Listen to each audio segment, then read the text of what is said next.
who's on the list, it doesn't really matter to me. Because I'm going to introduce Ann Calcagno, who's a dear friend and a teacher and a writer.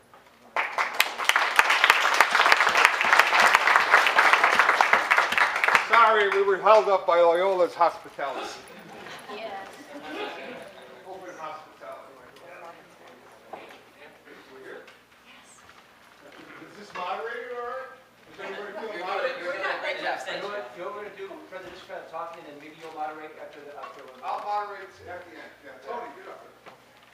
Tony, you're actually up here, so I'll say something at the end. why don't you sit over here then? All right.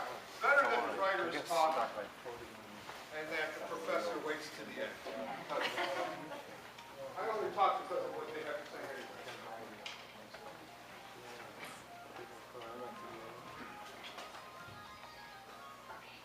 Everybody settled down? Welcome.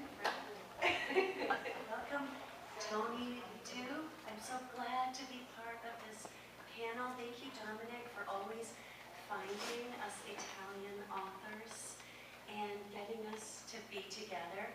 I've been with three of these people before, and as Billy said, it was, can you imagine having him as a student? So I've been very lucky. You asked if we would just introduce ourselves a little bit. My name is Ann Calcagno. I grew up in Italy and came to the United States to go to college. Italian mother, Italian father, American mother. And so I never consider myself Italian American because I'm Italian and American and hold both citizenships. And so I feel like I'm a little bit of an anomaly in that. I taught at DePaul University and was tenured there for 12 years as a fiction writer, and then moved to the School of the Art Institute, and I teach in the MFA in writing there. I've been lucky to raise a couple of children here in Chicago, and so I prepared notes. I get too nervous to be extempore, so here we go. Here's my talk on Italian Catholicism and culture in this writer. I grew up in Italy, born of a Catholic father and a Lutheran mother, each raised very strictly in their respective religions. My father's marriage to a Protestant represented such a scandalous familial and religious outrage. My grandmother did two things. First, she rescinded my father's tuition at MIT, causing him to drop out in his senior year. Second, she wore black to the wedding. Seated in the front row, she sobbed loudly throughout the ceremony. My parents' response to this rejection was to become devout agnostics. Though to my mind, the religious backgrounds permeated the household of duty, morality, and penance raised us. In Italy, first in Milan, then Rome, we lived surrounded by the Catholic Church and churchgoers. One of my early desperate battles with my parents arose over my passionate desire to take communion, which they refused. To be honest, it was the communion attire that drew me. How I wanted to parade in a frilly white dress. But at least I had been baptized, which my parents did not grant my sister, which so tortured my Italian grandmother, she was caught numerous times enacting a kind of homeschooled baptism, dripping water on my baby sister's bald, startled head. Later, as a young girl, friends would invite me to Sunday to-dos, parties with nuns, as I understood them. We ran around a gymnasium, after which they gave us generous amounts of candy. More than once, I found myself at the center of their attentions as they worried me about my parents. I foreground this because my entry into the life of Catholic churches was thus both untrained and solitary. A haphazard intruder to baptism, communions, weddings, I was a stranger in a strange land and confused sacredness with ritual. Latin, wafting incense, flickering candles, women in veils chanting.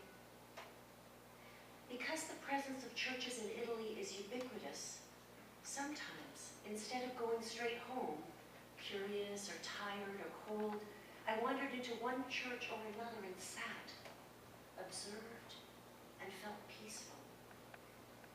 Recently, I came upon Pico Iyer's essay, Chapels, in Best American Essays 2011.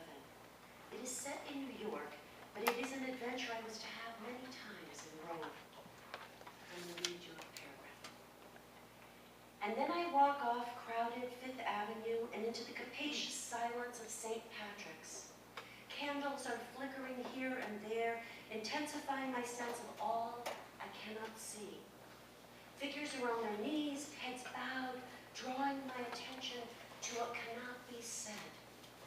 Light is flooding through the great blue windows, and I have entered a realm where no I or realm exists.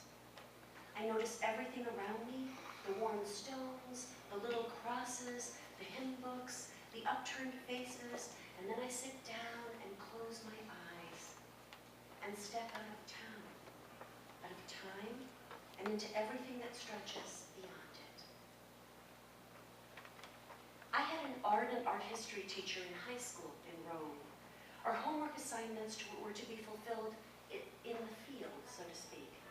We wrote reports on monuments and museums we visited, but mostly we had to enter churches. Churches where paintings and sculpture, gravestones, and rotundas were part and parcel to sacredness. Bernini's The Ecstasy of St. Teresa, Michelangelo's Pietà, or Titian, Giotto, Tintoretto, Caravaggio, appeared in a half-glow, the noise of traffic muffled, reverence magnified. I discovered I entered hungry and exited humbled, graced, rhapsodic. Through churches, I found a deep faith. For me, it is a faith in the humanizing power of art. The Bible is powerful literature. St. Augustine is a stunning metaphysician.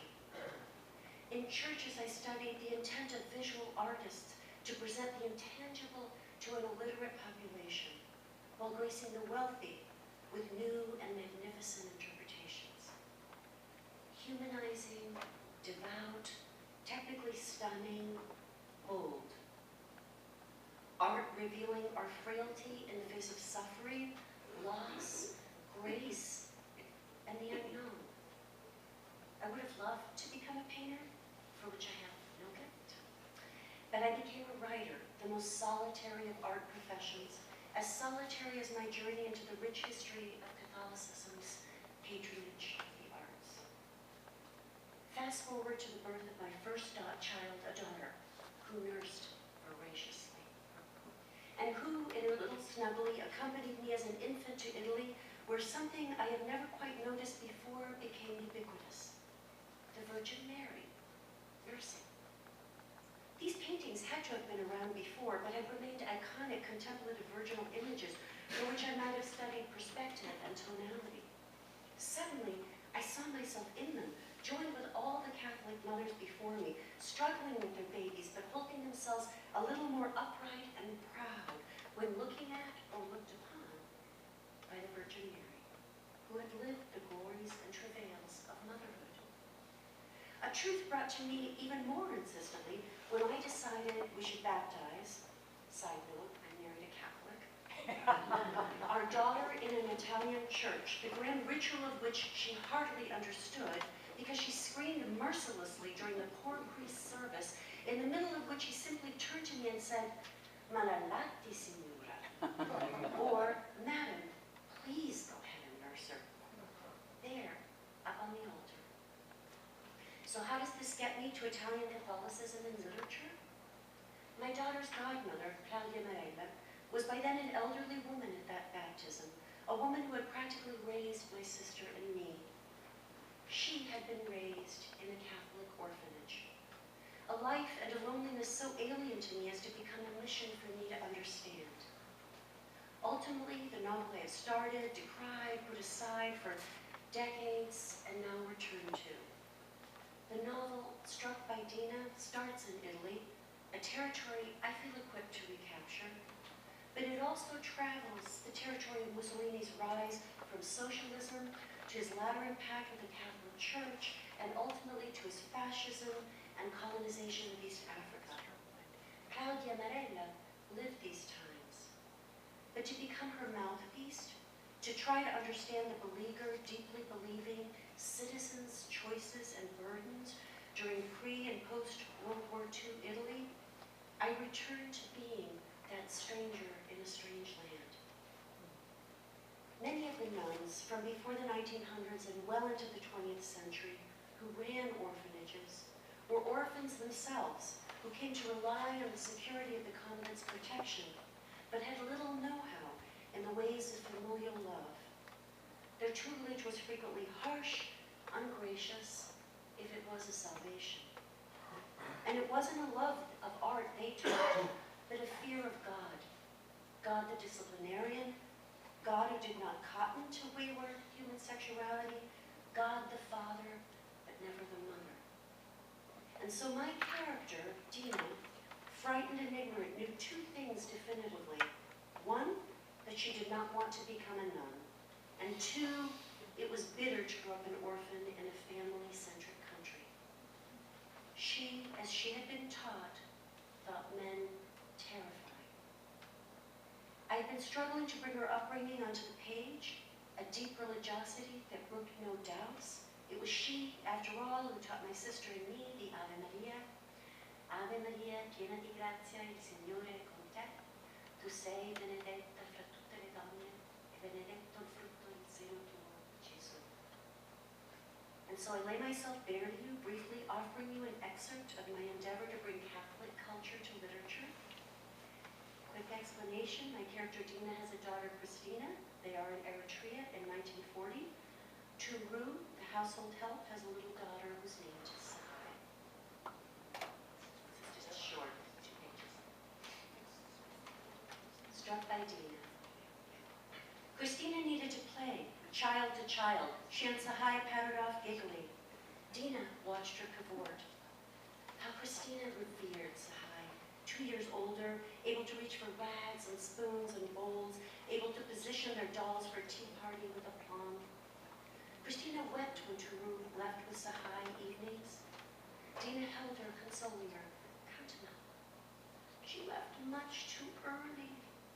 Let's say the Hail Mary, the Ave Maria. Yes, Mama. The tips of Christina's fingers met in preparation. Hail Mary, full of grace, the Lord is with thee. With thee, Christina repeated, scooting closer. Dina relished her tiny warm breath. Blessed art thou among women, and blessed is the fruit of thy womb. Christina sunk her head into Dina's chest, hand navigating to Dina's breast. No, no, Bimba, we're praying. You're a big girl now, where were we? With the fruit, Mama. The fruit? How can she know? Sit here, precious. Dina settled the small bag pressed to her womb. I'll tell you a story. The nuns had only read from the Bible. Cain and Abel were brothers, but Cain was so jealous of his brother's happiness and success. Just like you would bite an orange, he gnawed at his own heart. He chewed up all his love, didn't listen to the Lord who promised enough for both of them. Cain plotted against his brother. I want a brother, Mama.